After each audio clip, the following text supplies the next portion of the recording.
திருவள்ளுவருக்கு நெத்தியில விபூதி வைக்கிறது, கழுத்துல ருத்ராட்ச மாலை போடுறது, காவி உடை இருக்கிறதுல ஏதோ பிஜேபியோ இல்ல RSSஓ இப்ப எல்லாம் சொல்றாங்களே, புதுசு புதுசா இவங்க தான் அப்படி பண்றாங்க இப்படி பண்றாங்க. எதுவும் கிடையாது.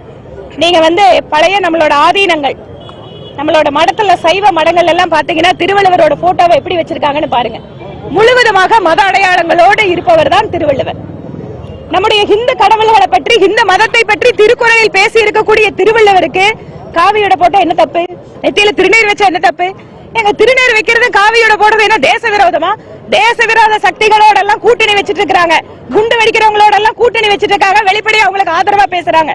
திருவள்ளுவருக்கு நெத்தியில விபூதி வச்சு காவியோட போட்டா என்ன ஆயிரு போகுது? இதுதாங்க எனக்கு அது தெரியாது. நாங்க சொல்றது நம்முடைய மண்ணினுடைய நிறம் என்ன, நம்முடைய கலாச்சாரம் என்ன, தமிழர்களுடைய அடையாளம் என்ன? தமிழர்களோட அடையாளம் விபூதி. நம்முடைய நாட்டினுடைய கலரே காவி கலர் தான். அந்த காலத்துல பாருங்க, ஒவ்வொரு கோயிலையும் காவி கலர் தான் இருக்கும். இந்த நாட்டுக்கு அதுதான் அடையாளம். வேற ஏதாவது நாட்டு கொடி வச்சிருக்காங்களா? இல்லையே.